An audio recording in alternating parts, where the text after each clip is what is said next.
Bismillahirrahmanirrahim. Assalamu alaikum साथियों. I am Mrs. Anila Imran and you are watching UV Educational Center.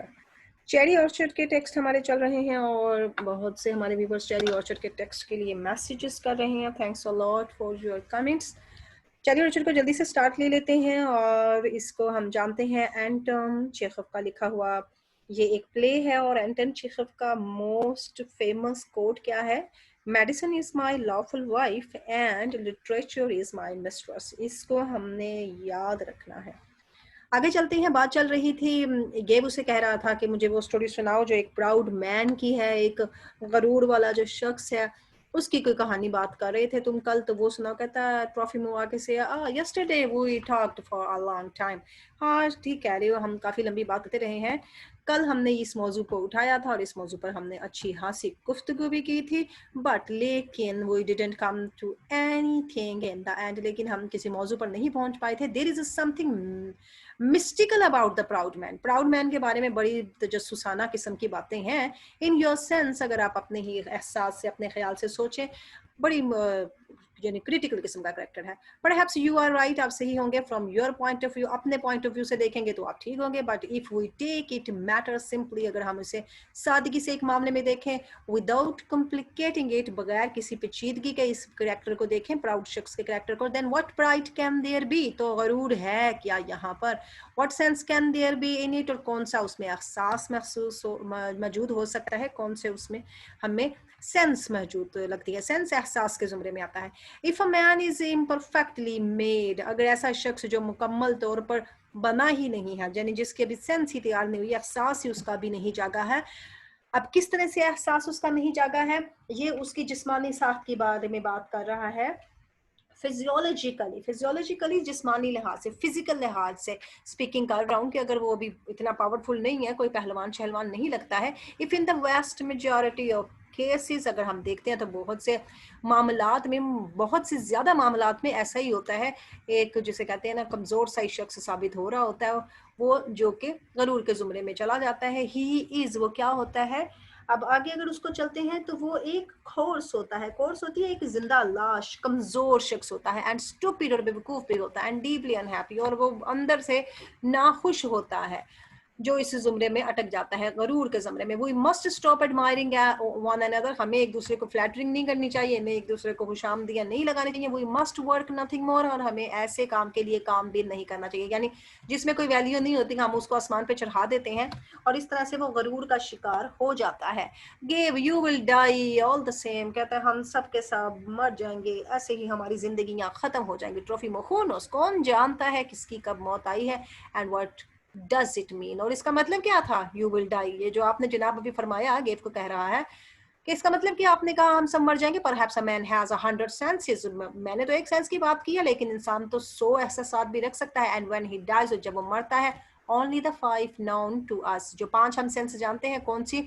वही हमारी चखने की, देखने की, सूंघने की, छूने की, ये वाली सेंसेस जो सुनने की, ये वाली बस डाई हो जाते हैं. जिन 5 को हम जानते हैं are destroyed, and the remaining 95 are left alive, और जो बाकी 95 बचती हैं वो तो जिंदा ही रहती है ना, बस 5 ही इंसान की बॉडी के साथ खत्म होती हैं. लाइव वो आगे से बोलती है, oh how clever of you Peter, तुम कितने इंटेलिजेंट हो, इतनी फलसफे की बात हमें बता दी. लोफा की नायरोनिकली कह रहा है. हाँ हाउफुली, जो आपस में एक दूसरे के हमजुल्फ अगर बनते हैं तो ये बनेंगे तो एक दूसरे से चिढ़ते हैं, उसे कह रहे हैं हाँ हाँ बड़ा ही इंटेलिजेंट है. ट्रॉफी द ह्यूमन रेस प्रोग्रेसेस, जनाब इंसान की जो नस्ल है वो आगे बढ़ती है, इंसान आगे जाता है, परफेक्टिंग इट्स पावर. और किसके साथ जाता है? अपनी सारी ताकत के साथ वो आगे जाता है.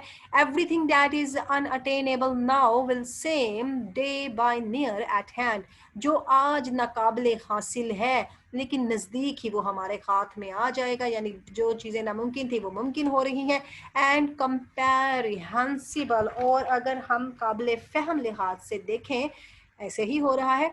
आम जहान से भी देखें तो ऐसा ही हो रहा है. जो चीज़ें माजी में मुश्किल थी, आज आसान है, बट वी मस्ट वर्क, लेकिन हमें और काम करना चाहिए। ये भी हार्ड वर्क है क्योंकि ये भी लो क्लास का बंदा है। We must help with all our strength, हमें अपनी तमाम कुव्वत के साथ मदद करनी चाहिए। किसकी? Those who seek to know, वो जो इस काम की तलाश में है, जो हकाइक की तलाश में है, जो आज और कल के फ़र्क की तलाश में है, हमें उसकी मदद करनी चाहिए। व्हाट फेट विल ब्रिंग, और किस्मत क्या लेकर आती है हमारे लिए। मीनवाइल इन्हीं असना में देख लेते हैं, इसी असना में इन रशिया, रशिया के अंदर only a few of us work, हम चंद लोग ही काम करते हैं, बाकी तो सारे के सारे फ्यूडलिज्म के तहत आ रहे हैं, फर्क बैठे हुए हैं। द वेस्ट मेजोरिटी, बहुत ज्यादा जो मेजोरिटी, बहुत ज्यादा अक्सरियत है ऑफ दोज, उन लोगों की। इंटेलेक्चुअल्स, वो कौन है जनाब? बड़े दानिश्वर बने फिरते हैं, बड़े इंटेलेक्चुअल बने फिरते हैं, बड़े पढ़े लिखे तबके से ताल्लुक रखते हैं। हुम आई नो, जिन्हें मैं जानता हूँ। सीक फॉर नथिंग, लेकिन उनको तलाश किसी चीज की नहीं है, बस दौलत पे गरूर और घुमंड करके बैठे हैं। डू नथिंग, करते वर्ते कुछ नहीं है। एंड आर एट प्रेजेंट, और अब हाल में, इनकेपेबल ऑफ हार्ड वर्क, और वो इस काबिल भी नहीं है कि मेहनत कर सकेंगे। असल में सुनाव नहीं रहा, ये जो फैमिली अब जा रही है नीलामी की तरफ, तो इन लोगों का भी तो यही हाल था ना, कोई काम शाम इन्होंने किया कोई नहीं है, कुछ तलाश नहीं किया, तो आज इनके हाथ में कुछ नहीं है। दे कॉल देमसेल्व्स इंटेलेक्चुअल्स, लेकिन अपने आप को बड़ा दानश्वर कहते हैं, भाई हम बड़े काबिल फहम किस्म के लोग हैं, बड़े पढ़े लिखे लोग हैं। But they use do and the, ये डू एंड दी पुरानी इंग्लिश के लफ्ज़ है जिसमें तू और तुम लगा लो, कि तू कह के बुलाते हैं, तुम्हें कह के बुलाते हैं अपने किसको? टू देयर सर्वेंट्स, अपने नौकरों को। That they treat their pageants, और अपने उनको किसानों को लाइक एनिमल्स, एनिमल्स के जैसा उनके साथ सलूक करते हैं। दे लर्न बैडली, और बहुत बुरा उनके साथ सलूक करते हैं। दे रीड नथिंग सीरियसली, लेकिन आता जाता उन्हें कुछ नहीं है, सीखते कुछ नहीं है, और स्टडी क्या करते हैं? किसी भी चीज को संजीदगी से नहीं लेते हैं। दे डू एब्सोल्युटली नथिंग, वो कुछ नहीं करते अबाउट साइंस, ना साइंस के लिए। दे ओनली टॉक, बस बातें ही बनाते रहते हैं, बैठे हैं और बस गुफ्तगू तशनीद में ही बना रहे हैं, अमली तौर पर कोई चीज सामने नहीं आ रही है। अबाउट आर्ट, ना ही कोई फन के मामले में दे अंडरस्टैंड लिटिल, और उन्हें आता भी कुछ नहीं, आर्ट के बारे में बहुत कम जानते हैं। दे आर ऑल सीरियस, सारे के सारे बड़े संजीदा किस्म के लोग हैं। They all have cerebral faces, और उनके चेहरे बड़े संजीदा हैं, सख्त किस्म के चेहरे हैं। जाहिर है उनके चेहरे पर सख्ती आ जाती है ना, गरूर की वजह से। ये उस टॉपिक पे बात कर रहा था, दौलत की वजह से, घमंड की वजह से। They all talk about important things, बड़ी हम चीजों के बारे में बातें करते हैं, और वो क्या करना चाहते हैं? देयर फिलोसोफाइज, उनके नजरियात, उनके जो फिलोसोफाइज, उन्होंने जो फलसफियाना किस्म के नजरियात तश्कील दिए हैं, उन पर वो बातें करते हैं, सीरियस किस्म की गुफ्तगू करते हैं। And at the same time, और उसी वक्त the vast majority of us, और हम जैसों की जो बहुत बड़ी तादाद होती है, 99 आउट ऑफ 100, 100 में से 99 लगा लो, लीव लाइक सेवेजेस, वो कैसे रहते हैं? गुलामों की तरह रहते हैं, फाइटिंग, लड़ते हैं, एंड कर्जिंग, और बददुआएं देते हैं एट द स्लाइटेस्ट अपॉर्चुनिटी, जो ही उन्हें कोई छोटा सा मौका मिलता है, एक दूसरे से लड़ने लग जाते हैं, एक दूसरे को बददुआएं देते हैं, लाम तान करते हैं, कर्जिंग उसमें भी चला जाता है। ईटिंग फ्लूइडी, खाते क्या है? गंदगी, गंदी चीजें खाते हैं। स्लीपिंग इन डर्ट, सोते कहाँ पर? या गरीबों की हालत बता रहा है, सोते कहाँ पर है? गंदगी पर सोते हैं। इन स्टफनेस, स्टफनेस, वहां पर सोते हैं जो भरी हुई जगह होती हैं, यानी ये आप लगा लें एक गरीब आदमी के रहने की जगह और एक अमीर आदमी के रहने की जगह में फर्क बता रहा है। विद फ्लेज, फ्लेज क्या आती है? और सोते कहाँ है? भरी हुई जगह में जहां पर खून चूसने वाले कीड़े होते हैं, फ्लीज, पस्सू पस्सू लगा ले, वहां पर होते हैं। स्टिंग से बदबू भी आती है, स्मेल बहुत ज्यादा, उनके जिस्म से भी बदबू आती है, एरिया से भी बदबू आती है। मॉरल फ्लेथ, और ये सब क्या है? ये तो अहलाकी गंदगी है। एंड सो ऑन, इसके आगे भी चलते जाए। गुलामों के साथ यही कुछ तो होता था, बेचारों को ना कोई रहने की जगह, ना कोई करने को कुछ, और सिर्फ उनके साथ बुरे सलूक हो रहे हैं। अब इन सब के बारे में ट्रॉफी मूवी गुलामों के हक में है। And it's obvious, और ये ऐसा ही जाहिर होता है, that all our nice talk is only carried on to distract ourselves। ये जो सारी की सारी बातें हम कर रहे हैं ना, ये सिर्फ हम इसलिए करते हैं कि हम अपने आप की तवज्जो फेर सकें, एंड अदर्स, और दूसरों की भी तवज्जो फेर सकें। डिस्ट्रैक्ट होता है, तवज्जो फेर देना, यानी बस किताबों में ये कहानियां होती हैं, हकीकत में ऐसा कुछ नहीं है। टेल मी, बताओ ना मुझे, वेयर आर दोज, अब कहाँ पर है वो सारे के सारे क्रिश्चियंस? क्रिश्चियंस कौन से होते हैं? यतीम खाने, दारुल अतफाल, दारुल अमान, वो कहाँ पर है? वी हियर सो मच, जिनके बारे में हम बहुत ज्यादा सुनते हैं, so much of. And where are those reading rooms, कहाँ पर है वो लाइब्रेरियां जिनके बारे में हम सुनते हैं? ये सब बातें फजूल की हैं, हकीकत में ऐसा कुछ नहीं है। People only right novels about them, जब जस्ट उनके बारे में उन्होंने कहानियां, अफसाने लिखे हुए हैं। दे डोंट रियली एग्जिस्ट, और कि कोई मौजूद नहीं है दुनिया में। ओनली डर्ट, दुनिया में क्या है? दुनिया में गंदगी है, वल्गैरिटी, फहाशी है, ओछापन है, ये सब कुछ मौजूद है। एंड एशियाटिक प्लेग्स है, एशियाटिक प्लेग्स लगा लें तो ये कहते हैं जनाब एशियाई किस्म की बीमारियां जो निचले तबके में पाई जाती हैं, उनकी बीमारियां असल में एग्जिस्ट करती हैं, मौजूद हैं। आई एम अफ्रेड, मैं तो खौफजदा हूँ। And I don't at all like serious faces, और मुझे बिल्कुल ऐसे संजीदा चेहरे पसंद नहीं हैं। I don't like serious conversations, और मैं ऐसी गुफ्तगू भी पसंद नहीं करता। लेट्स बी क्वाइट सूनर, चलो जल्दी चुप कर जाते हैं। लो फाकन, यू नो, तुम जानते हो I get up at 5 every morning.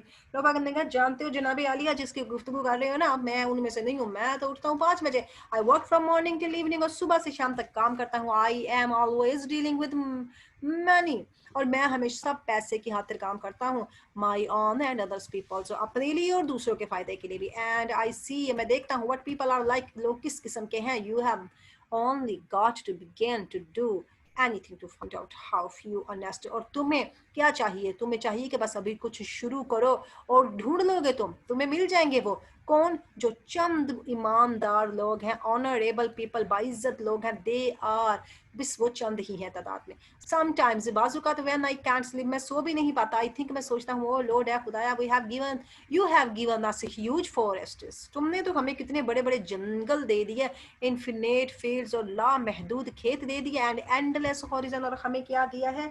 ना खत्म होने वाला आसमान, बड़ा आसमान, horizon. And we living here, हम यहाँ पर हैं। और रियली टू बी जायंट्स, और हम यहाँ जिंदा हैं जिन्नों की तरह। इतने बड़े जायंट, इतनी बड़ी चीजों में जो बड़े लोग ही रहते हैं। लाइफ ऑफ जल्दी से बोली है, ओ यू वांट जायंट्स, तुम्हें जिन चाहिए? डू यू, क्या ऐसी बात करते हो? They are only good in stories, ये बस कहानियों में मिलते हैं। यहाँ होगी ट्रेजिक कॉमेडी, वो बड़े अच्छे मौजू पे बात कर रही है, लेकिन इस कॉमेडी को बरकरार रखने के लिए लाइफ ऑफ ने जल्दी से मूड चेंज कर, उसने कहा, जिन्न भूतों की बातें कर रहे हो, सब कहानियों में होते हैं। एंड दे फ्राइटन वन, और वहां पर होते हैं, वहां पर महसूस किए जाते हैं, और वहां पर ही ये हमें डराते भी हैं। फेरी टेल्स में इनको हम बस देख सकते हैं, जिन्नों भूतों को, जाइंट करेक्टर्स को। यूफिकिडो enters at the back of the stage playing his guitar, ये उस वक्त निकला था। यूफिकिडो जानते हैं, इस सीन के शुरू में गया था जब इसे दुनिया शाह ने भेजा था, जाओ जाके मेरी शॉल लेके आओ। ये एंटर दोबारा हुआ है अपने गिटार के साथ। थाउटफुली यूफिकिडोव्स देयर, चलें जी, सोचने वाला, जो सोचा हुआ करेक्टर है और बड़ी सोच में डूबा हुआ करेक्टर आया है। अनाया ने कहा थाउटफुली, यूफिकिडोव्स यूपिकिडोव्स देयर, और ये आगे जनाब हमारे क्लर्क, हमारे करेक्टर, ये भी गुलाम कैटेगरी से ताल्लुक रखता है। अब इसके साथ हमारा ये टेक्स्ट अब इस पार्ट को एंड करता है।